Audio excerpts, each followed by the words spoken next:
નમસ્કાર દોસ્તો, સ્વાગત છે આપ સર્વનું તમારી પોતાની YouTube channel ocean coaching classes પર।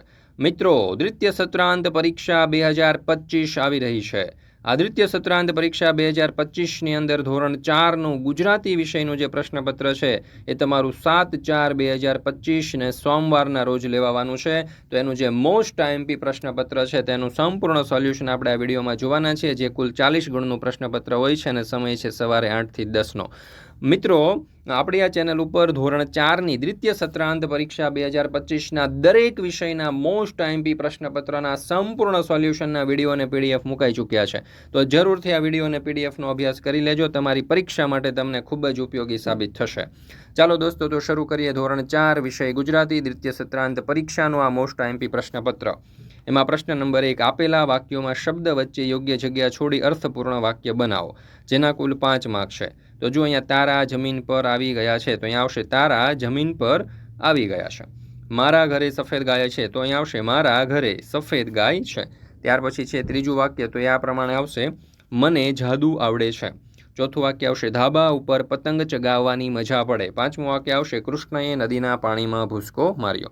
મિત્રો, ધોરણ 3થી 8ની દ્વિતીય સત્રાંત પરીક્ષા 2025 માટે ખાસ ઉપયોગી એવા મોસ્ટ આઈએમપી પ્રશ્નપત્ર કે જે તમારી અધ્યયન નિષ્પત્તિઓ, તમારી એકમ કસોટીઓ, ગયા વર્ષના પ્રશ્નપત્રને આધારે આપણે તૈયાર કરેલા છે। તો આ પ્રશ્નપત્રની રેડી ટુ પ્રિન્ટ જે છે, રેડી ટુ પ્રિન્ટ ફોર્મની અંદર તમે મેળવી શકશો। સીધી ઝેરોક્સ કરાવી અને તેનો અભ્યાસ કરી શકશો, અથવા તો વિદ્યાર્થીઓને તમે પ્રશ્નપત્ર સ્વરૂપે આપી શકશો અને સાથે સોલ્યુશન પણ ઉપલબ્ધ છે, જેની કિંમત માત્ર 20 રૂપિયા છે। અને વધારે પ્રેક્ટિસ માટે આપણે અસાઇનમેન્ટ તૈયાર કરેલા છે, જે પણ રેડી ટુ પ્રિન્ટ ફોર્મમાં મળશે। સીધી ઝેરોક્સ કરાવી અને તેનો અભ્યાસ તમે કરી શકશો, જેની કિંમત માત્ર 40 રૂપિયા છે। જો તમે તમારી શાળા, સંસ્થા કે ક્લાસીસના નામ અને લોગો સાથે પ્રશ્નપત્ર પ્રિન્ટ કરાવવા માંગતા હોય તો પણ ઉપલબ્ધ છે। અને મિત્રો, અહીંયા તમને એક નંબર આપેલો છે 7046222254। આ નંબર આજે જ ફોનમાં સેવ કરી લેજો અને પ્રશ્નપત્ર અથવા તો અસાઇનમેન્ટ મેળવી લેજો। દરેક વિદ્યાર્થીઓ, વાલીઓ અને શિક્ષકો માટે ખૂબ જ ઉપયોગી માહિતી છે, અવશ્ય મેળવી લેજો। ત્યાર પછી છે પ્રશ્ન નંબર 2, આપેલા અક્ષરમાંથી ઉદાહરણ મુજબ નવા શબ્દ શોધીને લખો। તો જો માન, રસ, નર, વન, વર વગેરે જેવા શબ્દો આપણે બનાવી શકીએ। પ્રશ્ન નંબર 3, નીચેના પ્રશ્નોના જવાબ આપો, જેના કુલ 10 માર્ક છે। પહેલો સવાલ, તમને કયા કયા જાનવરની કે જંતુની બીક લાગે છે, કેમ? તો મને કૂતરાની બીક લાગે, કારણ કે તે ભસે છે અને મારી પાછળ પડે છે। મને વંદાની બીક લાગે છે, કેમ કે તે મને તેની ચીતરી ચડે છે। બીજું, ભિક્ષા માંગવા આવનારનો પહેરવેશ કેવો હોય છે? તો ભિક્ષા માંગવા આવનારનો પહેરવેશ લાંબો, ભગવો, જબ્બો અને ભગવા રંગની લુંગી પહેરતા હોય છે। ત્રીજું, તમે ઘરમાં કે મેદાનમાં કઈ કઈ રમતો રમો છો? તો મેદાનમાં રમાતી રમતોમાં જોઈએ તો kabaddi, kho kho, volleyball, football, cricket, tennis વગેરે। ઘરમાં રમાતી રમતો તો સાપસીડી, પત્તા, ચેસ, વેપાર, મોબાઈલ ગેમ્સ વગેરે। ચોથું, ગોકુળ ગામના છોકરાઓ જંગલમાં ગાયો ચરતી હોય ત્યારે શું કરતા? તો જંગલમાં ગાયો ચરતી હોય ત્યારે ગોકુળ ગામના છોકરાઓ ભેગા બેસીને જાત જાતની વાતો કરતા, ઘરેથી લાવેલું ભાથું વેચીને ખાતા અને મજા કરતા, ક્યારેક યમુનાને કાંઠે જુદી જુદી રમતો પણ રમતા। પાંચમું, ખેતરમાં કયા કયા ઓજાર વપરાય છે? તો હળ, દાંતી, કોદાળી, ખપાળી, દાતરડું, ત્રિકમ, પાવડો, હાથી, દવા છાંટવાનો પંપ વગેરે ઓજાર વપરાય છે। પ્રશ્ન નંબર 4, માંગ્યા મુજબ જવાબ આપો, જેનો કુલ 1 માર્ક છે। ઉદાહરણમાં બતાવ્યા પ્રમાણે લિંગ અનુસાર વાક્યમાં ફેરફાર કરો। પહેલું, એન્જલ ખૂબ જ ઝડપથી દોડી રહી છે। દર્શન ખૂબ જ ઝડપથી દોડી રહ્યો છે। ચાલો, વાક્યમાં યોગ્ય વિરામ ચિહ્ન મૂકો। તો જો સિંહે બકરીના બચ્ચાને કેમ ન માર્યું, પછી આપણે અહીંયા પ્રશ્ન ચિહ્ન મૂકીશું। વાક્ય કયા કાળમાં છે તે જણાવો। તો ગઈકાલે કાજલ અને કિંજલ રમતા હતા, તો આ ભૂતકાળમાં છે। આપેલા વાક્યમાં 2 વાક્ય ભેળસેળ થઈ ગયેલ છે, તેમને છૂટા પાડી અને સાચું વાક્ય બનાવો। ચાલો, તો જો ઉદાહરણ આપણને આપેલું છે એવી રીતે અહીંયા પહેલું વાક્ય આપણને આપ્યું છે, જુઓ, અમે ગયા સાંજે રોજ વર્ષે મેચ જીત્યા હતા છીએ, ખોખાની રમીએ છીએ।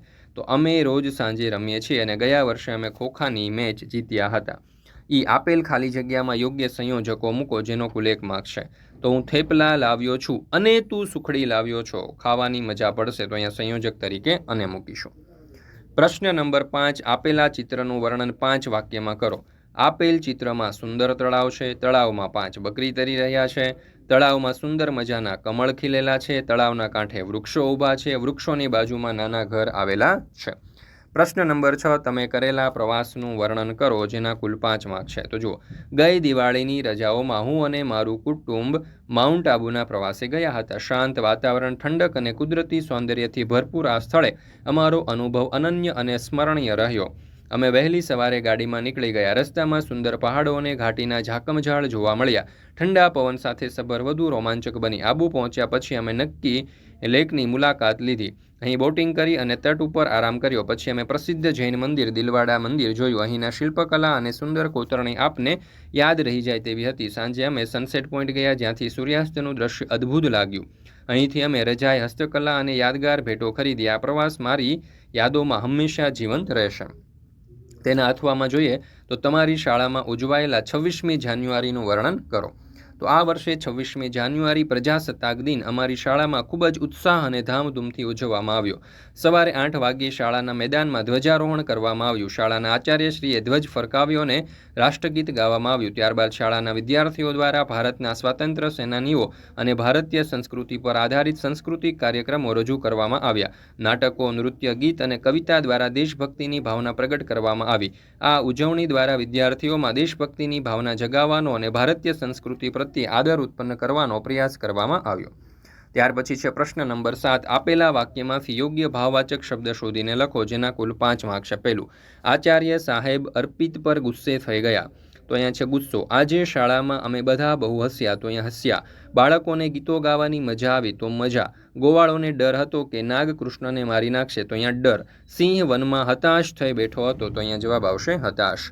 તો મિત્રો, અહીંયા આપણે આ જે ગુજરાતી વિષયનું જે પ્રશ્નપત્ર છે ધોરણ 4નું તે આપણે અહીંયા પૂર્ણ કરીએ છીએ. ફરી મળીશું મિત્રો આપણે ધોરણ 4ની દ્વિતીય સત્રાંત પરીક્ષા 2025ના બીજા વિષયના મોસ્ટ આઈએમપી પ્રશ્નપત્રના સંપૂર્ણ સોલ્યુશન સાથે. મિત્રો, આપણી આ ચેનલ ઉપર ધોરણ 4ના દરેક વિષયના જે દ્વિતીય સત્રાંત પરીક્ષા 2025 છે તેના મોસ્ટ આઈએમપી પ્રશ્નપત્રના વિડીયો અને પીડીએફ મુકાઈ ચૂક્યા છે.